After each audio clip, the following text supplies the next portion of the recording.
Fala pessoal, muito boa noite. Vocês estão prontos para a terceira noite de painéis do Onde Investir 2024? Por aqui, tudo certo para o evento do InfoMoney, que te ajuda a enxergar onde estão as melhores opções de investimentos para este ano. Até aqui, a gente já falou sobre carteira ideal para lucrar e se proteger em 2024, sobre os rumos da economia no Brasil e no mundo, sobre como viver de renda com fundos imobiliários e ações, sobre renda fixa, inteligência artificial, criptomoedas, big techs, nossa, muita coisa. E lembrando que a nossa programação vai até sexta, ou seja, a gente ainda vai ter muitos outros conteúdos e um esforço para levar a você informações e análises sobre as mais diversas classes de ativos, além das mudanças macroeconômicas e geopolíticas que interferem nos seus investimentos. O Onde Investir 2024 tem patrocínio de XP Investimentos, Invest Smart e Nomos. Você pode conhecer mais sobre essas empresas nos links aqui na descrição desse vídeo, beleza? E se você perdeu algum dia, não se preocupe, porque os vídeos estão disponíveis aqui no nosso canal. Então já se inscreve se você não é inscrito, tá bom? E vamos lá. Primeiro eu quero chamar aqui para o primeiro painel para falar com vocês quem está movimentando também o nosso chat. Eu vou pegar aqui os nossos comentários rapidinho. Pronto, gente. Desculpa por isso. A gente está cheio de comentários já. Muitas pessoas falando boa noite, de vários estados do país. Aqui tem pessoas de São Paulo mesmo. Boa noite para o José, para o Francisco, para todo mundo. Muito obrigada por acompanharem a gente nesse terceiro dia aqui de painel. E, por favor, comentem mais no nosso chat aqui embaixo, mandem dúvidas que a gente vai estar fazendo para os nossos entrevistados também. Beleza? E também conta pra gente quais são os seus ativos preferidos. O que já deu certo para você ou o que ainda não deu, o que você colocaria mais na sua carteira, que a gente quer saber. Eu te convido agora a um mergulho nas melhores ações para 2024 e quem será o guia nessa imersão é o Henrique Stetter. Boa noite, Stetter. Boa noite, Laís. Boa noite a todos que nos acompanham ao vivo. Depois de um ano bem complexo ao longo de todo o período, né? A gente começou com um momento difícil, 2023 terminou com tudo e agora nós estamos vendo o ano de 2024 iniciar de uma forma um pouquinho estranha, com algumas realizações que foram bem surpreendentes, pelo menos para aqueles que encerraram o ano passado com uma perspectiva otimista com os ativos de risco. A expectativa, pelo menos, de queda dos juros melhora as visões sobre os resultados das empresas e deve atrair fluxo para a renda variável. Mas, pelo menos, as pessoas que nos acompanham aqui no dia a dia, aquelas que acompanham de perto também a Bolsa, os grandes gestores, será que eles estão se preparando de forma diferente? Onde estão as melhores oportunidades? Quais são os riscos? E hoje eu recebo aqui uma trinca de respeito, profissionais que conhecem muito do assunto e já são figurinhas carimbadas dentro dos nossos programas. Sara Delfim, sócia da Daria Capital, João Braga, sócio da Encore, e Jane Lee, estrategista da XP, sejam muito bem-vindos. Mas antes da gente começar, meu querido Tanaka, pode rodar a vinheta.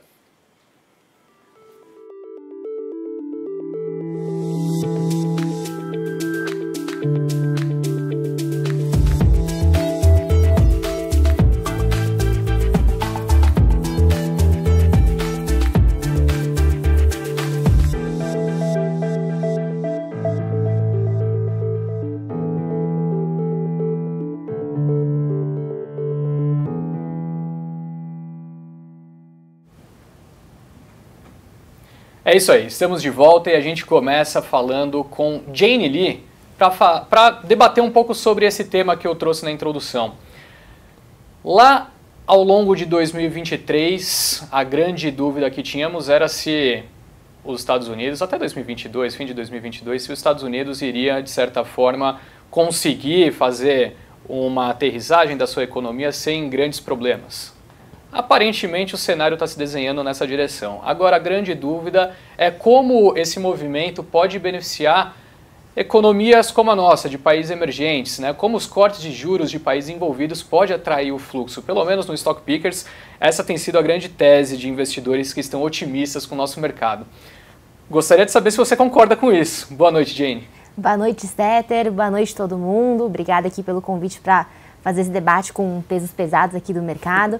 Eu acho que essa primeira pergunta é super pertinente, né? Juros, acho que é o grande tema quando a gente olha para 2024.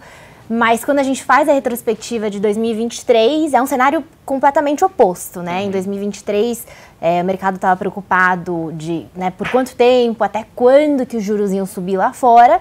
Agora, passa 12 meses, a questão é quando e quanto que os bancos centrais vão cortar os juros. Então, teve uma mudança muito drástica, e aí agora no comecinho de 2024, parece que o mercado também segurou um pouco as expectativas, né? A gente teve um rally muito forte em novembro e dezembro, os mercados subindo por conta do pivô que a gente teve no Fed, e agora os últimos dados, até falas do dirigente do Fed, seguraram um pouquinho essas expectativas de juros daqui para frente. Aí acho que tentando responder a sua pergunta, né, como que os ativos de risco devem reagir a isso? Eu acho que tem 2 cenários que se desenham a partir de agora. O primeiro é esse cenário de soft landing, o pouso suave em português, que seria uma desaceleração mais tranquila da economia, inflação atingindo a meta e cortes de juros mais graduais feitos pelo Federal Reserve. Foi o que catalisou o rally que a gente teve nos mercados no final do ano passado e seria o cenário ideal, cenário que os ativos de risco se beneficiariam. O Brasil também seria, acho que, um grande beneficiário desse movimento com maior apetite por risco, gringo voltando, continuando a entrar mais forte no Brasil, e até os investidores domésticos também, que é o que falta de fluxo aqui na Bolsa Brasileira, voltando com mais força. Mas tem o segundo cenário, que é o cenário do hard landing, que é aquele cenário de recessão, que é uma desaceleração muito mais brusca da economia americana e economia global também. E aí acho que esse seria um cenário mais negativo, porque significa uma crise econômica, consumidor lá fora e globalmente sofrendo mais, e isso impactaria os lucros das empresas. Então acho que aí no curto prazo seria um impacto mais negativo.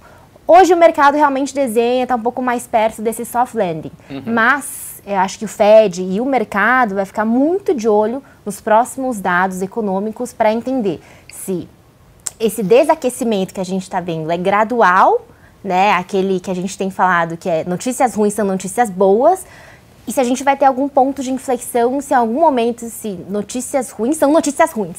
Então, acho que o mercado todo vai ficar muito de olho nesses próximos dados para entender para qual dos cenários a gente vai caminhar daqui para frente. Hoje mesmo a gente viu dados de vendas no varejo saindo forte mais uma vez lá e, de certa forma, também não é muito o que o mercado gostaria de ver. Dificulta até mesmo a possibilidade de corte em março, como está sendo precificado. Bom, comentando um pouco ainda sobre esse cenário global e, consequentemente, os impactos para emergentes, dentre eles estamos nós. E não se esqueça também de ir comentando no chat, estou com o celular aqui na mão e vou observar se alguma pergunta que vocês fizerem de fato encaixar com o nosso roteirinho. Vai ser um prazer poder incluir. Grande abraço para a Beta que nos acompanha, fiquei sabendo que você está aí no chat. Bom, Braga, recentemente você compartilhou no seu Twitter, também conhecido agora como X, prints de algumas pessoas que acompanham as suas lives, comentando sobre uma correlação que eu achei bem interessante. Você tinha de um lado valuation de países emergentes, excluindo a China da conta, e do outro o diferencial de crescimento desse país em relação aos Estados Unidos. E algo que não era muito padrão estava sendo observado nesse momento. Queria que você explicasse um pouquinho sobre essa informação e, claro, trazer sua perspectiva aí de uma maneira ainda mais macro, antes da gente entrar nas empresas de fato. Então, obrigado pela oportunidade. Vamos lá. É que assim, eu preciso até tomar um pouco de cuidado com o tamanho do meu otimismo, porque... assim, eu não lembro de uma entrada em um ciclo positivo de uma forma tão ótima em termos de valuation, em termos de fluxo, em termos de position, em termos de juro mundial, tudo ao mesmo tempo, enfim, como agora. E um dos motivos é o gráfico a que você se refere, que ele basicamente compara o crescimento de mercados emergentes, de PIB mesmo, para 12 meses, menos o dos Estados Unidos, e o desconto em valuation dos mercados emergentes em relação aos Estados Unidos. A gente nunca esteve num ponto que esse diferencial de crescimento tivesse tão grande para um desconto tão grande. E aí vem um pouco até da pergunta anterior para a Jane, que é o seguinte... por quê, O que isso tem a ver com... Pô, a gente está falando de juro americano, o que isso tem a ver com entrada e saída de dinheiro de emergentes, Tem uma teoria que eu gosto de citar, que é o seguinte: quando os Estados Unidos estão indo muito bem, né, voando, como esteve, sei lá, nos últimos, tirando o último ano, de 2009 a 2022, né, super forte. Quando os Estados Unidos está bombando, ou seja, esse diferencial de crescimento dos Estados Unidos para o mercado emergente é pequeno, né, porque lá está crescendo bastante, o americano não quer nem saber da gente. E faz sentido, né, ele fica lá, o dinheiro estaciona lá. Quando estamos numa ponta oposta, que é assim, os Estados Unidos muito mal, como foi em 2008, o americano também não quer saber da gente, por um outro motivo, né, ele fica preocupado, então ele foge. Só, pô, Braga, então, quando está muito bem, ele fica lá, quando ele está muito mal, vai para lá, quando é que ele vem para a gente, né? Que é o dollar smile, a teoria que eu sempre falo, que é um sorrisinho, né? Ele vem para a gente quando está aqui no meio. E aí, a gente para pensar onde a gente está hoje, né? A gente não está forte, até porque o Fed, né, o Banco Central Americano, não quer que os Estados Unidos esteja forte, por causa de um problema inflacionário. Então, ele aumenta juro, né, como ele fez ano passado, se ficar muito forte. Então, o próprio Fed está jogando para cá.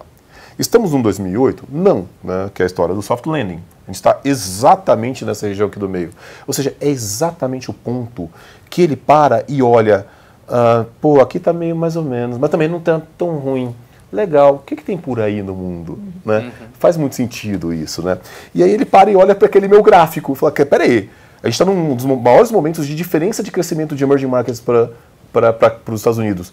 E o valuation lá está ridículo de barato, com desconto dos maiores descontos. Que isso, é para lá que eu vou, né?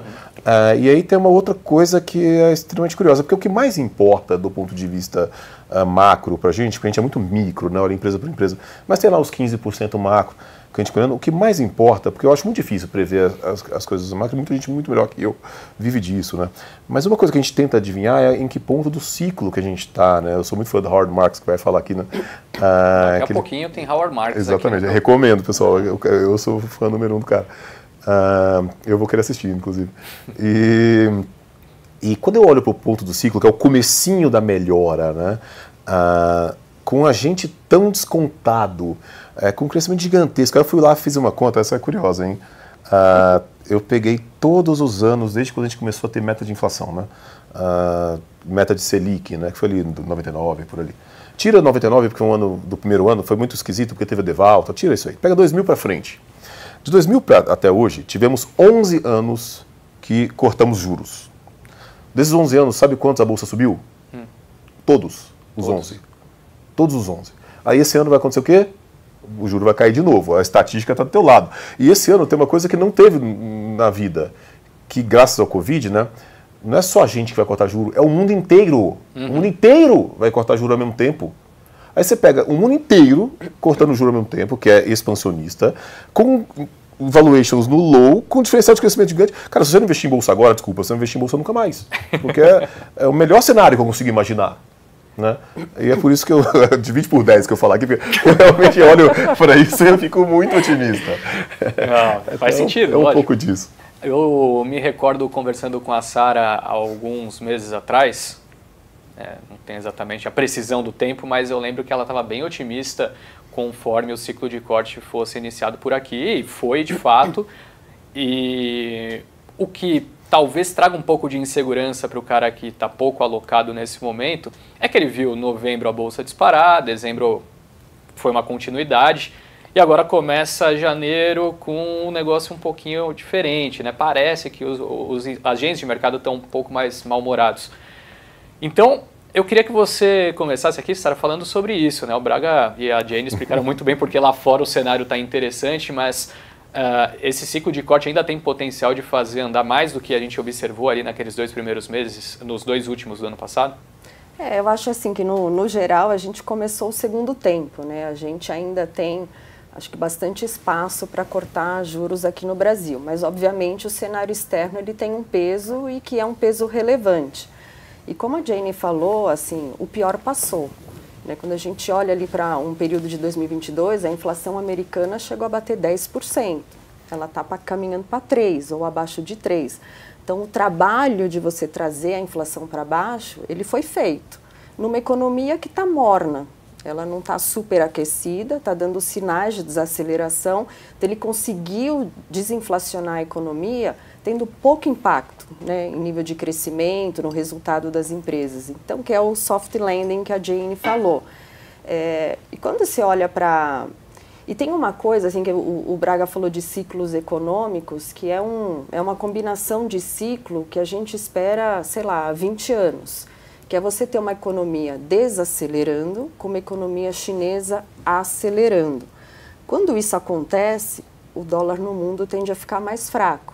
Isso é bom para mercados emergentes, por várias razões, né? Somos exportadores, a gente também, a gente deixa de importar a inflação, né? Se a nossa moeda fica mais valorizada. Então, você tem uma combinação de ciclos econômicos ao redor do mundo que é favorável a mercados emergentes. Você tem a economia americana desacelerando gradualmente, mas com a inflação vindo de 10 para 3 e o juro está 5. Então, tem espaço para o Fed começar a cortar, o que faz com que o Brasil também continue o seu ciclo de corte. E a gente acha que, assim que o Fed for mais transparente, né, na sinalização de vou cortar, acho que tem potencial do Banco Central aqui acelerar o ritmo de cortes, né? Então, acho que tem espaço e a Bolsa tende a andar com isso. Esse começo de ano, assim, ele tem sido mais volátil, aí é uma opinião nossa. Você teve uma grande pernada da Bolsa, né? Apesar de todas as coisas ruins e estranhas de 2023, a Bolsa subiu 23%, foi o melhor ativo, né, do ano de 2023, mas poucas pessoas lembram disso, né, querem jogar pedra na gente, né, Braga? Mas a Bolsa foi o melhor ativo do ano passado, apesar de todos os desafios de Brasil e de mundo. Agora eu perdi o ponto que eu ia falar. Que o ideal era comprar Bitcoin. Não. Sim. Então, a Bolsa teve um rally interessante em 23, então é natural você ter uma ressaca no começo de ano. Claro. E junto com essa ressaca que é saudável, você tem dados econômicos que são um pouco conflitantes na economia americana. Tem um dado que sai bom aqui, mas aí vem o retail sales um pouco mais acelerado, e aí as pessoas ficam panicando que, ai meu Deus, agora o corte não vai ser mais em março, talvez seja em junho. Muda alguma coisa? Exato, quem se importa, né? Tipo, faz diferença o Messi fazer gol no primeiro tempo ou na prorrogação? Tipo, se ele fizer o gol, em qualquer momento do jogo e ganhar, ganhou. Então, assim, para nós que olha mais a médio e longo prazo, se esse corte é março, se esse corte é junho, não muda muito. Claro, traz volatilidade no curto prazo, essa mudança de expectativas, mas traz oportunidades de empresas que são boas e que ficam mais baratas, você vai lá e compra um pouco mais, porque a direção está dada, é uma questão de tempo. Acertar o timing, a gente já tentou, sei lá, durante 30 anos, né, Bra? É muito difícil. Então, assim, se você está confiante na direção que as coisas vão caminhar, se você tem confiança nos ativos que você está colocando na carteira, pô, tem que fazer, tem que esperar. Não dá para ficar nesse ruído de curto prazo. A gente vai colocar a mão na massa daqui a pouquinho, falar sobre setores, empresas interessantes para esse momento, mas antes disso me veio uma pergunta que a gente estava até conversando agora ali internamente, Jane. Eu acho que vale você responder em específico, porque de certa forma que o cenário, a gente falou muito sobre a Bolsa Brasileira tá barata, mas o fluxo não vinha. Novembro e dezembro a gente viu essa melhora. Só que ao mesmo tempo, você mesma nos disse ali que esse fluxo que está vindo até o momento é muito de gringo, né? Aquele cara que estava esperando, de repente, o brasileiro para fazer algum tipo de movimentação, muitas vezes ele ainda não viu o juro, né, batendo ali menos de 1% ao mês e ainda não começou a se movimentar de forma tática por aqui. Você conseguiria nos atualizar um pouco desse panorama? Quando, ou eu sei que é até um exercício de futurologia, mas quando a gente vai começar a ver o investidor brasileiro de fato se sentindo atraído por investir na Bolsa, esse fluxo de fato chegar? A gente faz aqui acompanhamento mensal de fluxos, acho que todo mundo faz, né, para entender quando que vai entrar. No final do dia, né, o pessoal gosta de perguntar por que a Bolsa subiu, por que a Bolsa caiu. Tem mais comprador que vendedor e vice-versa, né? No final do dia é isso. E o que a gente viu desde 2022 é que o principal comprador de Bolsa foi o estrangeiro. Ele tem participação de mais de 50% da Bolsa, então ele é um driver muito relevante. Em 2023, a gente viu o segundo maior fluxo anual desde 2008, só depois de 2022, quando a gente teve um recorde muito forte, né? O que sinaliza muito que o Braga falou, né? Que o estrangeiro tá nos Estados Unidos, aí ele, né, parece que tá meio sem opção, o valuation tá caro, a economia está meio mais ou menos, olha para fora para onde eu vou, né? Olha para mercados emergentes, tem a China, tá, né, também não está muito inspiradora, vamos dizer assim, né? Para os outros mercados emergentes também com vários problemas, e o Brasil está barato. Né, a gente tem uma percepção que está muito ruim, porque a gente tem uma visão... Complexo, né, de vira-lata. Exato, a gente tem uma visão muito míope aqui dentro, né? A gente está preocupado com os vários mini problemas, e existem riscos. Mas o investidor estrangeiro está olhando o relativo, né? O Brasil versus mercados emergentes, o Brasil versus todos os outros problemas. E a gente resolveu muito problema estrutural nos últimos anos e, num curto prazo, a gente realmente é umas economias, uns primeiras a cortar os juros. Então, eu acho que tem essa atratividade. O estrangeiro, então, entrou com força e a gente acha que vai continuar entrando quando a gente olha para 2024, né? Dado o cenário macro global ainda um pouco difícil, eu acho que o Brasil continua um destino bastante atrativo. A dúvida realmente é o investidor doméstico, né? Que a gente começou a ver uma virada de sentimento no segundo semestre do ano passado, lembrando que a gente faz uma pesquisa mensal com os assessores aqui da XP, e a gente viu uma virada muito forte, acho que na pesquisa mais ou menos maio para junho, junho para julho, quando a gente faz a pergunta, né, o que os clientes estão planejando fazer em relação à alocação de renda variável, e teve uma mudança muito brusca de muitos clientes indicaram que eles querem aumentar em renda variável.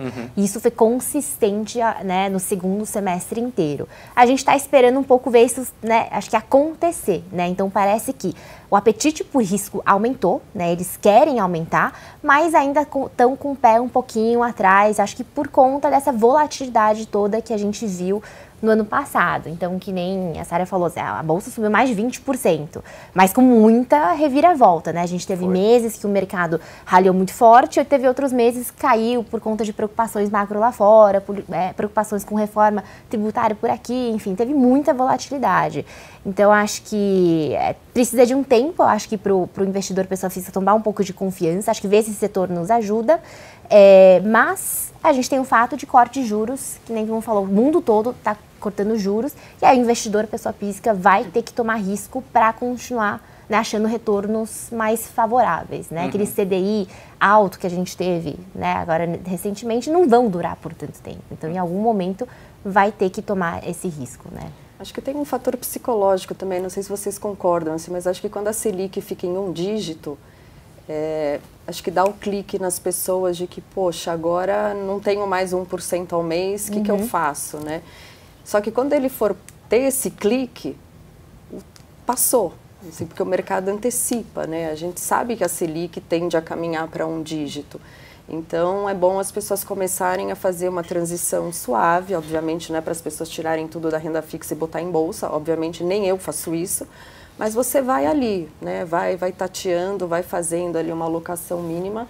E é um ponto que assim, que no final do dia, resumindo, ninguém tem bolsa no Brasil, né, Braga? Você olha, assim, institucional, é alocação mínima na história, institucional, os fundos como um todo, ninguém tem bolsa. Então, assim, então, na hora que o fluxo tem muito potencial. Assim, se as pessoas forem para uma alocação de 5%, 10%, isso, sem dúvida, esse fluxo mexe o mercado. Perfeito. O pessoal adora falar que a porta de saída é pequena, mas a porta de entrada também é. Né? Exato. E só adicionando uma coisa, né, que essa questão do mundo, a Jane falou bem dessa... Tem uma heurística, um viés que chama disponibilidade, né? Sabe quando você vai junta o dinheiro, eu quero comprar um carro, sei lá, um Corolla. Aí você junta dinheiro lá, batalha, trabalha, aí vai e compra o seu Corolla, tá felizão, você sai da concessionária com o seu Corolla, aí olha pra rua, só vê Corolla, sabe aquele efeito? Dizem que quando a mulher engravida é assim, só vê grávida na rua e tal. Na verdade, o número de Corollas na rua, ou o número de mulheres grávidas na rua não mudou. É só você que passou a prestar atenção. Isso é a tal da heurística da disponibilidade. O que isso tem a ver com o que a gente está falando, né? A gente está aqui no Brasil sendo bombardeado por WhatsApp de pessoas, de política, de não sei o que lá, de STF, de não sei o que lá. Não estou falando que as coisas são boas, não, mas assim, eu acho que a gente passa a dar um valor muito maior para essas coisas do que elas realmente têm no mundo do investimento. O estrangeiro tem uma vantagem gigantesca em relação a gente nisso. Que ele não está sendo bombardeado, ele está olhando para a gente, para a Índia, para México, para a China, para tudo isso, com a mesma frieza, olhando os dados, olhando o que está acontecendo e por aí vai.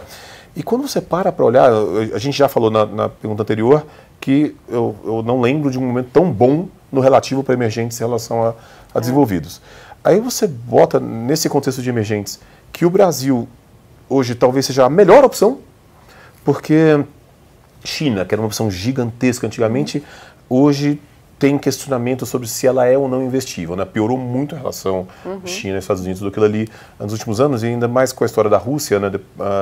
Qualquer empresa hoje na China que faz um negócio com a Rússia, ela é automaticamente blacklist nos Estados Unidos. O americano não pode investir. A Rússia não precisa nem falar. A Rússia era uma opção mega investível até poucos anos atrás. Hoje é palavrão. Turquia também. África do Sul está indo para um caminho meio ruim. México está um pouco mais caro, ele tem um grande benefício de estar perto dos Estados Unidos, do friendshoring, mas que já foi a história, essa história foi do começo do ano passado. Índia, super legal, mas super cara, é o ponto oposto daquele gráfico que a gente estava falando. Sobra o quê? Sobra Brasilzão, cara. Assim, é verdade. Não, e não é que a gente ganha, né, nessa lista de beleza ou de menos feio, porque os outros são muito ruins. Mas é que o Brasil é bom, assim, quando a gente compara com esses outros emergentes, o Brasil é o único que é autossuficiente em energia, em comida, que tem uma energia limpa, que tem uma democracia bem estabelecida, que tem instituições. Eu estava agora na África do Sul, né? Eu fiz uma lista de que uma jovem senhora tem que fazer de viagens antes de morrer. Aí já lá o safari que eu tinha que fazer. Que é muito legal. A África do Sul, eles cortam a energia a cada 2 horas. Você fica 2 horas com energia e 2 horas sem energia. E eles fazem isso para as pessoas não perderem a comida que está na geladeira. Isso há quase 1 ano. Caramba. Você imagina você viver, assim, a cada 2 horas corta a sua energia? Assim, Índia é caro, a África do Sul tem problemas estruturais, China não é investível, Rússia está em guerra, México está mais caro, tem eleição esse ano. A gente está há 4 anos com o PIB crescendo muito mais que o esperado. Exato, surpreendendo para cima, assim, a nossa moeda, né? Ninguém achava que depois de tudo que aconteceu, a moeda ia estar abaixo de 5. E está, com tanta coisa ruim acontecendo no mundo e no Brasil. Então, se a gente entrar nos trilhos, para onde vai a nossa moeda? Perfeito, perfeito. Eu achei bem curioso, obviamente toda a discussão é super válida, mas tem um ponto que você falou, Braga, que eu senti muito na pele com o passar do tempo, trabalhando no dia a dia com assuntos envolvendo o mercado, que é essa questão holística. Assim, muitas vezes eu recebo mensagens de pessoas próximas a mim que não conhecem tanto sobre o tema de mercado, e às vezes mandando coisas que obviamente para a pessoa ou para a sociedade pode ser relevante, mas que você olha e você interpreta. O mercado não se importa com isso, a não ser que um grande problema se desenvolva dessa informação, né? Eu acho que essa explicação evidencia muito, porque o brasileiro às vezes tem... E isso se torna muito verdade também até quando a gente pensa em termos de, né, como que às vezes o cara que te induz a entrar no mercado, às vezes até o investidor lá na ponta final não está tanto assim, mas às vezes o agente autônomo dele está se sentindo um pouco menos confiante com a economia por conta de questões políticas, enfim. Me parece que há uma antecipação muito clara do gringo por tirar esse viés da frente. Eu acho que essa explicação que você trouxe, ela deixa bem evidente coisas que eu sinto no dia a dia, sabe? Só que vamos colocar um pouco a mão na massa agora, falar sobre ativos, mas ainda numa visão mais abrangente, comentando sobre perspectivas setoriais. Jane, queria começar com você. Dada toda a conjuntura, então, que a gente comentou, em termos macroeconômicos daqui e lá de fora, do ponto de vista de estratégia, quando vocês analisam setorialmente, onde estão as principais oportunidades por aqui? Vamos lá, acho que até pegando um pouco do gancho da última pergunta que você fez para a Sara sobre ciclo de queda de juros, né? Como que a gente está... a gente adora olhar dados, né? Acho que todo analista acaba olhando para o histórico e ver como que foi no passado e ver como que a gente está atualmente. E a gente fez a mesma conta do ciclo de queda de juros, acho que cada analista fez de um jeito, mas a gente olhou os últimos 20 anos, quando a gente teve 6 ciclos de queda de juros. E, na média, né, se você compra a bolsa no primeiro mês de corte de juros, segura até o último mês, o Ibovespa entregou retornos de 35%. Small caps, mais de 40%. E eu estou falando, né, quando começou o corte de juros. Nesse ciclo, desde agosto, quando o Copom começou a cortar a taxa Selic, o Ibovespa subiu só 6%. Lógico que eu não estou contando o rally que teve anteriormente, e também no meio do caminho a gente teve vários eventos, acho que o macro global lá fora atrapalhou bastante, mas acho que isso indica que ainda tem bastante espaço para a Bolsa continuar subindo como um todo. E agora, olhando setorialmente, a gente também tem um time quantitativo que fez uma análise bem legal, também olhando para os ciclos passados, e aí olhando para o ponto em que o mercado começou a precificar corte de juros, né, historicamente, e como que os diferentes setores se comportaram e como que a gente está hoje, né? Obviamente, tem alguns setores que tendem a ser mais sensíveis a juros, então vão reagir mais fortemente, e nesse ciclo a gente tem alguns setores que a gente diz, né, queimaram um pouco a largada, então esticaram um pouco mais, e aí são educação e setor imobiliário, principalmente, então eles tiveram um rally muito forte no passado, então quando você compara historicamente, parece que passaram um pouquinho mais do ponto, são setores que a gente tomaria um pouco mais cuidado. Mas tem vários outros setores que ficaram muito para trás, que historicamente eles sobem muito forte, mas que nesse ciclo ainda tem espaço de catch-up, né, versus onde eles ficaram historicamente. Aí acho que separaria alguns setores aqui, varejo, né, consumo, de forma geral, bem para trás, óbvio, por vários problemas e preocupações que pesaram nesse setor no passado. Transportes, setor de agro também ficou muito para trás, e setor financeiro, principalmente os não bancos, né? Os bancos acabaram andando bastante, mas quando você olha para o resto, setor financeiro é um setor que vai bem, é sensível a juros, mas que ficou um pouquinho para trás historicamente, então a gente vê aí um espaço aí para andar daqui para frente. Eu acho que daqui a pouco vai ter alguém querendo falar sobre esse assunto aí. Você ia dizer alguma coisa, Sara? Não, só complementando a Jane, assim, quando você vê que a bolsa subiu 20%, parece que ela ficou cara, né? Mas quando você olha pela métrica que é mais comum, que é o PI, né, o PL, o valor, né, do mercado dividido pelo lucro, ele foi de 7,7 para 8,3, mais ou menos. Então, não é que esses 20% significa que a bolsa ficou muito mais cara. E o porquê que não? Porque os earnings, né, os lucros surpreenderam para cima. O mercado estimava para o Ibovespa um lucro de 14 mil, tá? A gente fechou com 16 mil. Então, assim, você teve uma expansão de múltiplo porque a bolsa subiu, mas você teve uma expansão menor porque os lucros surpreenderam, assim. Então, surpreenderam num ano que foi muito difícil, né, para a economia como um todo. Então, imagina, né, a perspectiva daqui para frente, com o juro caindo, a moeda mais estabilizada. Provavelmente o PIB deve surpreender para cima de novo, porque economista é pessimista, né, começa com o PIB de 1, depois revisa para 2, e a gente espera que isso aconteça de novo. Então, ainda tem espaço, sim, para a bolsa se valorizar. Qual que é a média histórica do preço-lucro da nossa bolsa? É entre 10 e 11, né, com ou sem commodities, né? Exato, a gente deve estar ainda um pouco acima de uma vez, um desvio padrão abaixo da média. Conta de uns 30%, mais ou menos, né? E é interessante a gente sempre olhar com perspectiva global, né? O Brasil está muito descontado, Estados Unidos caro, todo o resto do mundo, se não caro, né, a gente está mais barato no final do dia. Né? É isso, porque a Sara falou que ali de 7 alguma coisa foi para 8 e alguma coisa, né? Enfim, aumentou muito pouco perto do que seria o potencial só para voltar à média histórica, né? Exato. Você fala das vantagens comparativas que a gente tem. E obviamente quando você pensa em um ciclo, o ciclo não faz voltar para a média, né? Ele vai para cima da média, né? Então você ainda tem tudo isso para ganhar. E o fato de que está crescendo mais do que esperado também. Então, de novo, assim, tá tudo conspira a favor.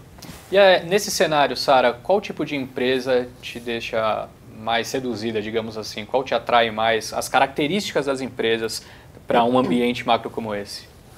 Então, assim, é interessante essa pergunta, né? Porque você não precisa tomar muito risco para fazer bons investimentos. Assim, a gente não está num ponto em que a bolsa está cara, a maioria dos setores subiram, então você tem que começar a garimpar ou ir para aquelas mid caps ou small caps, né, que são mais nervosas, que têm mais riscos. Assim, empresas muito bem conhecidas e estabelecidas têm um potencial de valorização muito grande.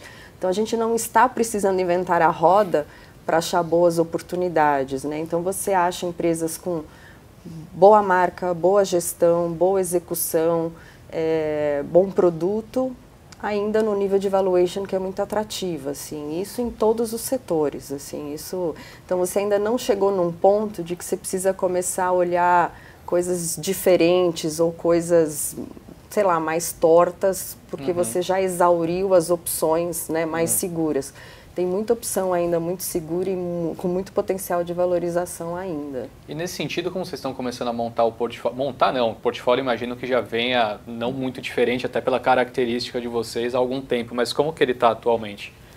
Olha, ele não mudou muito, assim, do painel que a gente fez na Expert, né, Braga? A gente onde já estávamos bastante otimistas. A gente estava bastante otimista, a gente estava com um nível de alocação, né, em Bolsa Brasil acima da média, e a gente vem carregando, né, eu acho que o nosso otimismo ainda continua sendo refletido na nossa carteira. O que você faz pontualmente, você diminui uma, aumenta um pouco em outra, porque as coisas, né, vão fluindo, né? Mas a gente ainda está com uma concentração boa de Bolsa Brasil. A gente tem um pouco de bolsa lá fora, que a maior economia do mundo está indo bem, né? O short em S&P, o short em Nasdaq não funcionou. Muita gente sofreu com isso. Muito difícil contra assim, os Estados Unidos. E a gente tem um pouquinho de juros. Né? Se o juro é bom, a gente pode ter também. E lá na Encore, Braga, como está? Vamos lá. Um ciclo, tem 1000 formas de descrever do ponto de vista da alocação ao ciclo, mas eu brinco que ele começa nas defensivas, né? Assim, a gente, ninguém quer comprar bolsa, mas a gente topa, porque você vai na defensiva, porque afinal de contas se você erra pequeno, né? Aí elas andam, depois o ciclo continua nas, que a gente chama de large caps, né? Mais ou menos o que a Sairinha falou, as boas, conhecidas, porque de certa forma se você mudar de ideia você sai rápido, por aí vai, e o ciclo termina no que eu chamo de trash rally, né? O rally do lixo, né? Porque é mais ou menos ir lá buscar o que sobrou ali. Eu diria que a gente está na parte do ciclo, a gente ainda está entre as defensivas e as large caps, porque você ainda tem eu concordo muito com essa área, um monte de nome defensivo barato. No setor elétrico você tem um monte de empresa que dá TI real, assim, eu até brinco quando eu vou em escritórios, falo com pessoas físicas e tal. A gente, vocês gostam ainda da NTNB, pagando 5,5, de real, tudo, pô, adoro. Eu acho horrível. Depois, mas por que você acha horrível? Porque, sei lá, a Eletrobras deve estar dando 14% de real no meu número. Assim, é muito mais, assim, e é estável, é tranquilo, você faz conta, é previsível.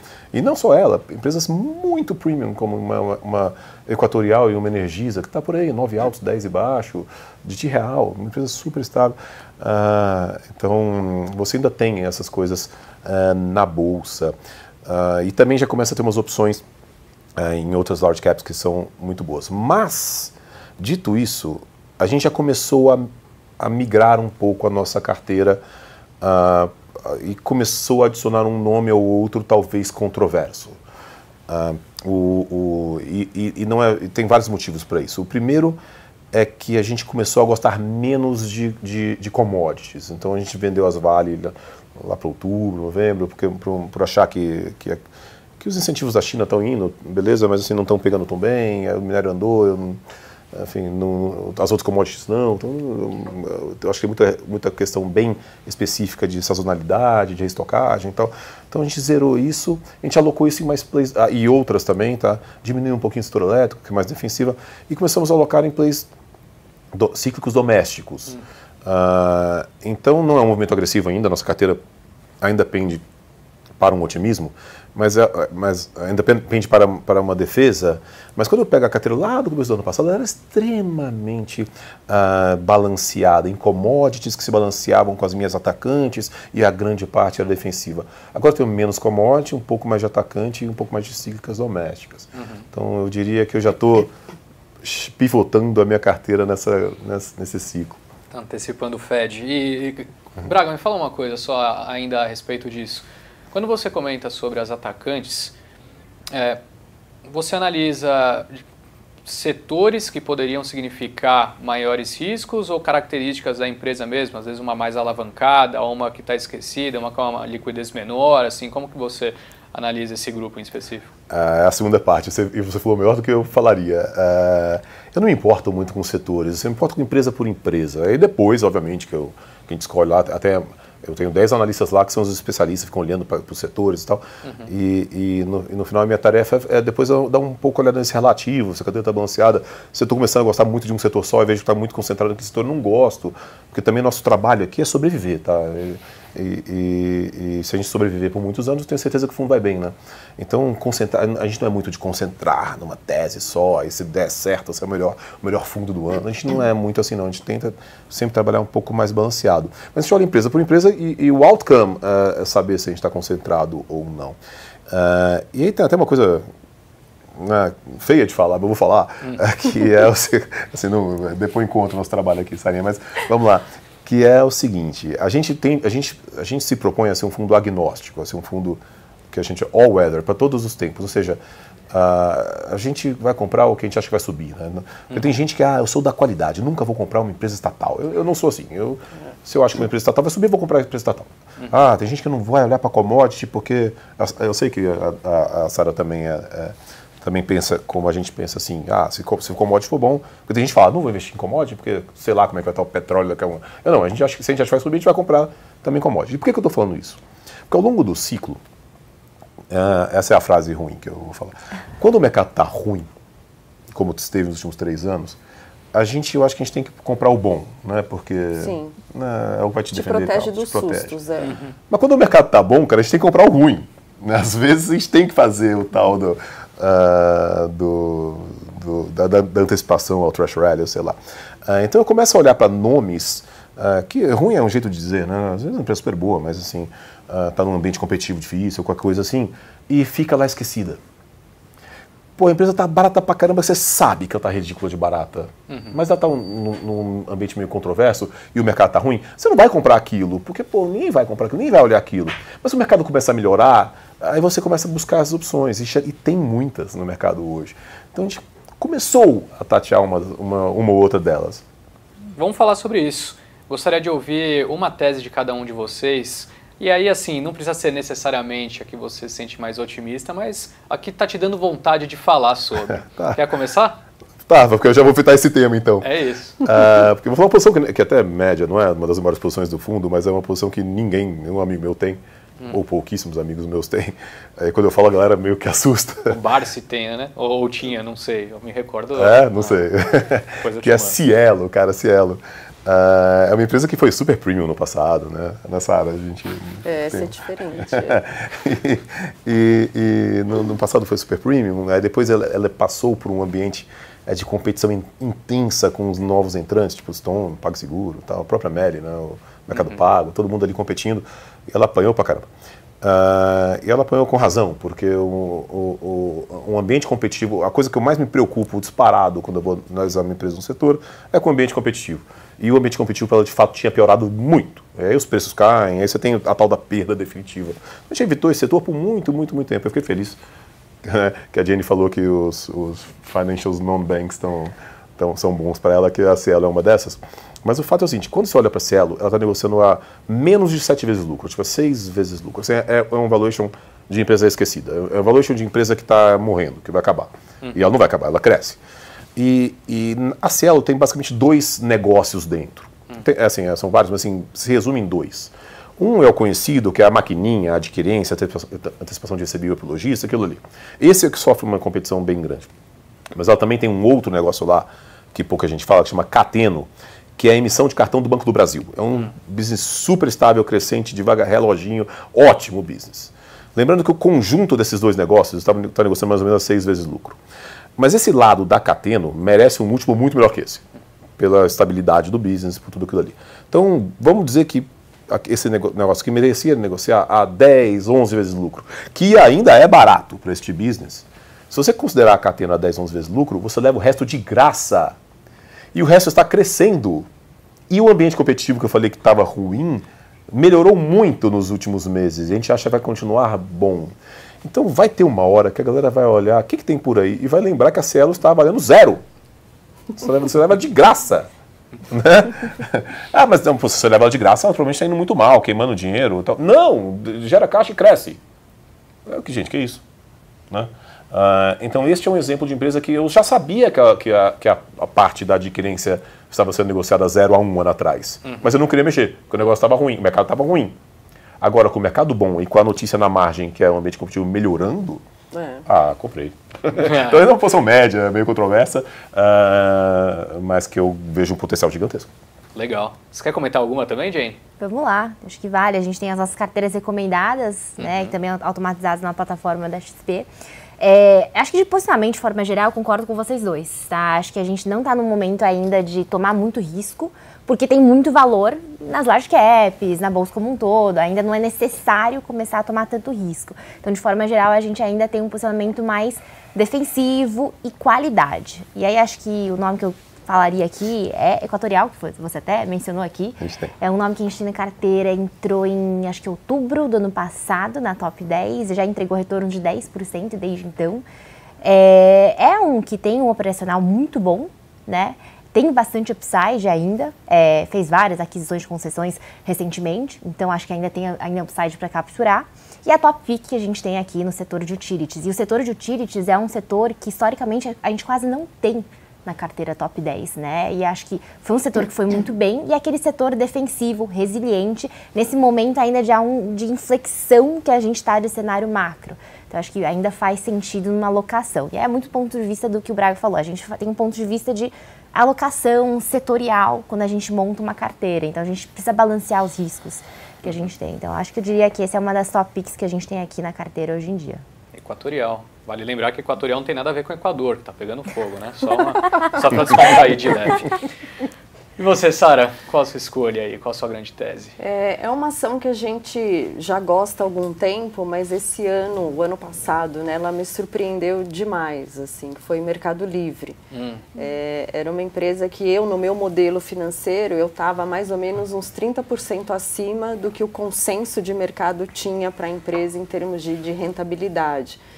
E eu falei, pô, o mercado está errado. E aí a Dália falou, não, mas você também pode estar errada, né? Não, você estava certa. E aí entregou um primeiro resultado que foi excepcional. Você gosta também, você deve lembrar. E é incrível o que a empresa fez. Assim, a gente veio de 3 pragas do Egito nos últimos 3 anos, o faturamento dela multiplicou por 3,5. E não é que é uma empresa que investiu pra caramba para acelerar o crescimento, né? Ela investiu, cresceu e gerou resultado, assim, gera caixa, foi no ano 2020, o lucro dela foi perto de 0. Esse ano ela deve fazer, 2023, um lucro de 1 bi. Expandiu margem, gerou caixa, engoliu o mercado. Então, o ambiente competitivo, que é uma coisa que a gente olha, melhorou muito para a Meli, porque ela ganhou uma escala, ela ganhou um tamanho que é muito difícil o segundo colocado chegar perto dela. E você ainda teve o evento de Americanas, né? Eu estava até vendo os números hoje, antes de vir, nos 9 meses de 23, eles entregaram 990 milhões de itens. Caramba. É impressionante. Muitos deles para minha casa, provavelmente. Todos nós, imagino. Todo mundo, assim. Então, assim, é muito difícil o cara fazer essa entrega de quase 1 bilhão de itens. Cara, como é uma eficiência logística que assim, você recebe em 24 horas, né, o pacote amarelo.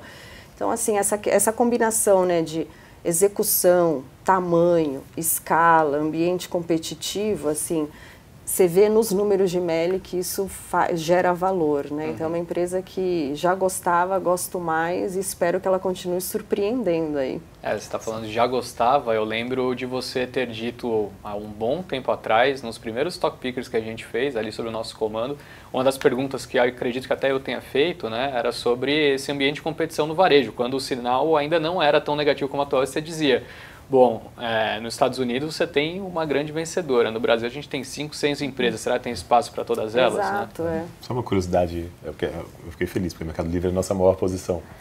Sem comprar Cielo agora, né? Mas a gente, na nossa visão de Mercado Livre lá, a ação deve ter subido que é uns 70% ano passado. Por aí, Nossa visão, ela subiu 70% ficando mais barata.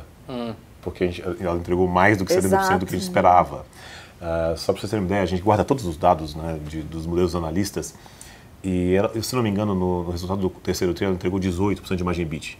Posso estar errado, mas 18, 19, Eu fui olhar quando que a gente imaginava, há 2 anos antes, que a empresa ia chegar em 18% de EBIT. Sabe quando a gente esperava? Nunca. Nunca. A gente achava que na perpetuidade chegava em 16%. Não. Então ela outperformou a margem em 2 anos, uma coisa que a gente nunca imaginava que fosse acontecer. Não, o que ela fez foi assim, impressionante. É impressionante. É impressionante. Legal demais. Bom, pessoal, infelizmente, nosso tempo chegou ao fim. Gostaria de agradecer muito a presença, uma honra estar aqui ao lado de vocês mais uma vez. E, bom, é isso. Espero que Cielo, Equatorial, Mercado Livre andem bastante para vocês ficarem tão felizes como eu fiquei nessa noite de hoje. E é isso, pessoal. O nosso painel termina agora, porém, ainda teremos eventos bem importantes ao longo do dia, onde investir, mas não só eventos, mas com a participação de Howard Marks. Porém, isso fica para daqui a pouco, e a Laís vai te contar agora qual será o nosso próximo painel. É isso, Stetter, muito obrigada aos nossos convidados. No próximo painel, a gente vai ter um verdadeiro clássico, renda fixa ou renda variável. E ao fim, eu quero saber quem ganhou na opinião de vocês que estão aqui no nosso chat. Nós vamos deixar uma enquete fixada no chat do YouTube a partir de agora e eu te conto o resultado quando acabar o próximo painel, beleza? Então aproveita para deixar o seu like, se inscrever no nosso canal, se você ainda não for inscrito, e também nos seguir nas redes sociais. É só encontrar o nosso arroba, que é @Infomoney. Então é super facinho de encontrar a gente pelo LinkedIn, Twitter, TikTok, Instagram, todos os lugares a gente está presente. E eu volto já já.